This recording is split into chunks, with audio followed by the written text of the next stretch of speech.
So I'm making a little movie today that's going to explain a bit about a batty scarf. This is a batty scarf, and this is going to explain how to make it to go along with the Batty Scarf Kit. And as you can see, it's really lightweight, and each one is totally unique because they're made from a carded wool bat, and each one of those is unique. I almost think it's like painting a picture when you make one of these scarves. Anyway, I'm going to show you how I make them. So this is what you'd get in a Batty Scarf Kit. So I've wound a little warp. This one's a mohair one, and it's already wound, ready to put onto the loom, whether you decide to use a rigid heddle loom or a regular loom, table loom, floor loom. It would work on any of those. So the warp, there's some extra wool here that you can use in the weft for the beginning and end. And then we've got a bat. Each one's unique, and I'm going to show you how you can actually take that and weave this scarf with it. And then you get some gorilla tools. I'm all about gorilla tools. If you need something, sometimes you just have to make it yourself. So this is what I did. Here's your bobbin. You're going to get one of these. Here's your bobbin carrier, shuttle, whatever you like to call it. And then this is for the felting, which we're going to do later. But you get a piece of the foam, and you're going to get some plastic, and that's all going to be in your kit as well. So here's the little warp that I've wound, and I'm putting it onto a rigid heddle loom. This is my little rigid heddle that I resurrected, and I really like using it. It's simple to use, and really if you just want to interlace threads and make colours and patterns, then this works great. I also have floor looms, but I really enjoy using this rigid heddle. So this warp is actually a bit different from a rigid heddle warp, but I wanted to make this kit so that it would be usable on any kind of loom really. So that's why I've wound it and put a cross into it. So I realised that usually with a rigid heddle you wouldn't have a cross. Anyway, I'm going to cut the little threads. Of course it would help if I had some sharp scissors, and once I've cut them I'm going to hang on to them because I don't want to, I mean this is only 24 threads, so it's not too major to try and keep control of. Oh, there's my clock, it's telling me it's 1 o'clock. So I'm just going to hang on to it like this, and I'm now going to just thread these through the heddles, and you can either use a threading hook, or sometimes I use this just because it's a bit shorter. So I've kind of marked where it's going to start, and I'm just going to take this one and put it through the slot.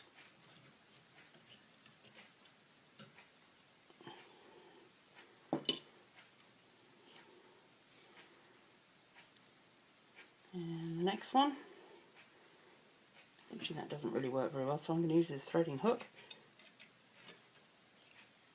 Next one, and then I'm going to leave a gap. So I'm leaving a gap of 2. And it's going to go through the next slot. So each little group is going to have 4 threads. So a gap of 2, and in the next one.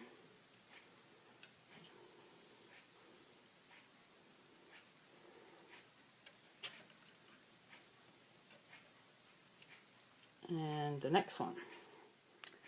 So there, hopefully you can see that I've got all the threads through now, and I've just put them onto another rod at the back, which I'm just going to lash onto this rod, which on my loom is fixed. So, okay, so hopefully you can see that. I've got it all lashed on at the back, so at this point I'm ready to wind on.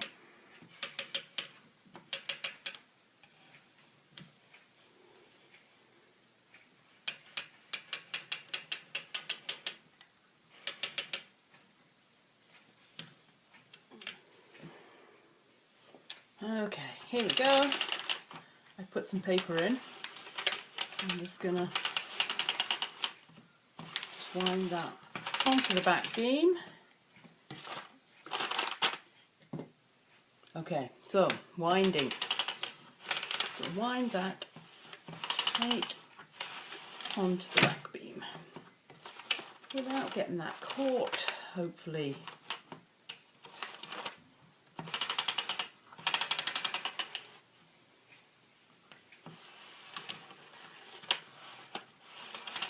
There we go.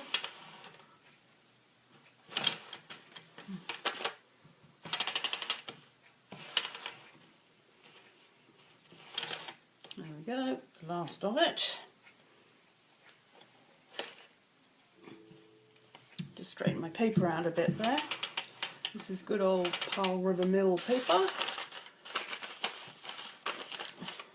It's great stuff. So I'm going to stop just in front of the heddle, like that. Then what you're going to do is just cut these, hopefully evenly.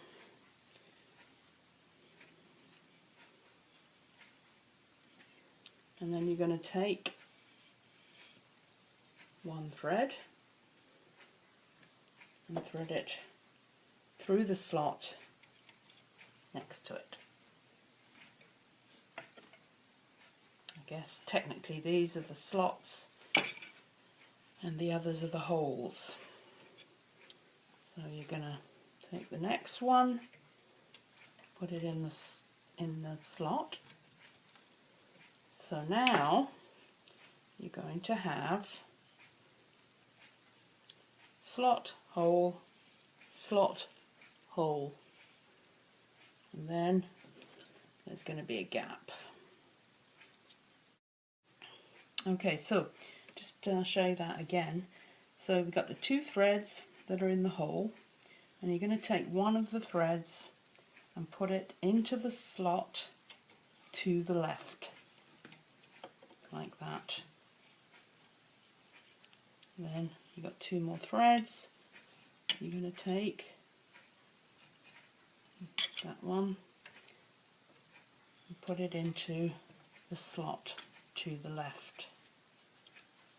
So by the time you're finished, you're going to end up with a set of 4 threads, 2 that are in the holes and 2 that are in the slots. And then multiply by this by 6, and that's your total warp.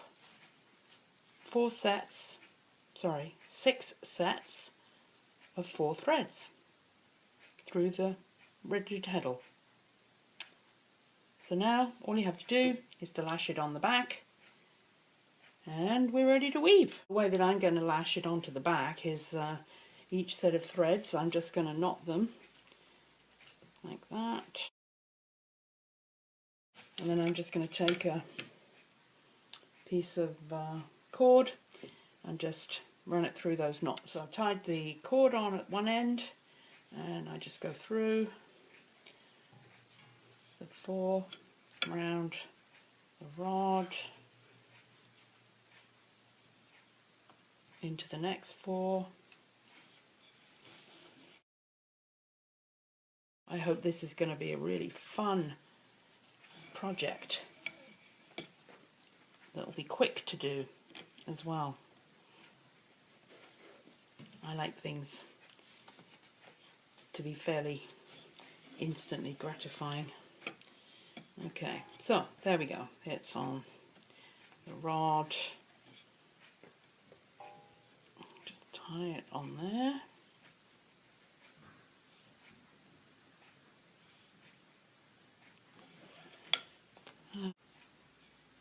But now you can just even them all out a bit.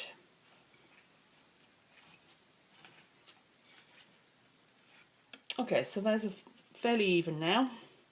So I'm ready to just loosen this off, wind it on a little bit.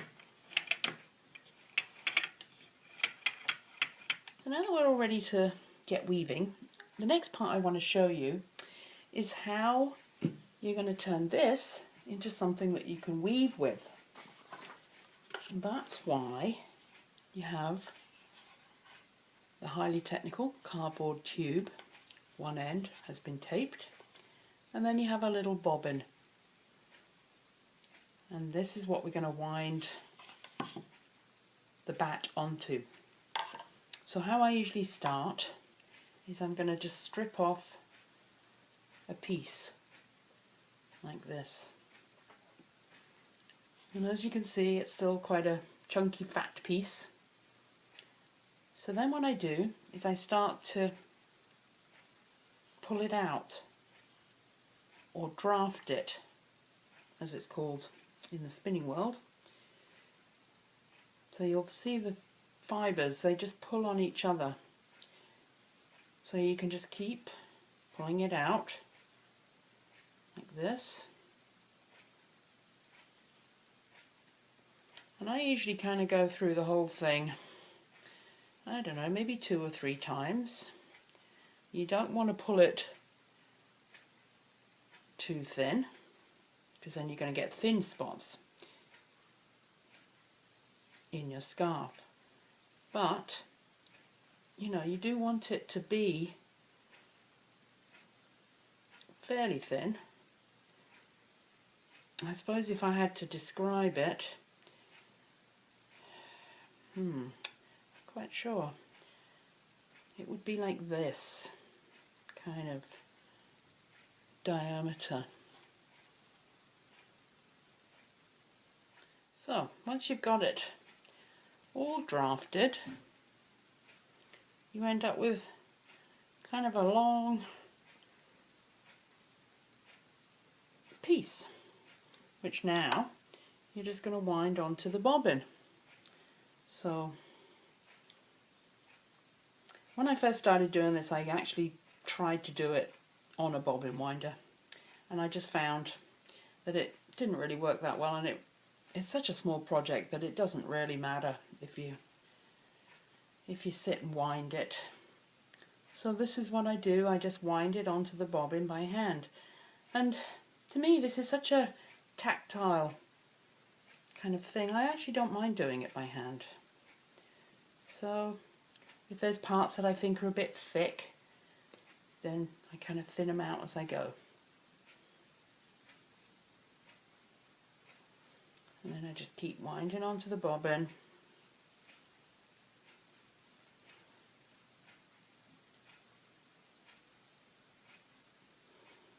Like this.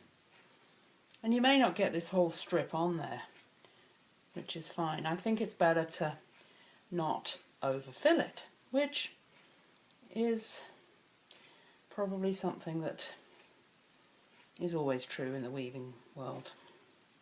So there we go, that'll do. And I've still got a bunch more that I'm going to put on. And then all you have to do when you're going to weave is put the shuttle into the tube and have this end coming out of the end. And what this does, I should probably explain this, is it just protects the bat, which is quite delicate, as it's going to go through the shed in the warp. Because when I first started doing it, I didn't do it like this, and I would find that the bat would just get so ripped just by going through the shed. So this is where I came up with this highly technical tool.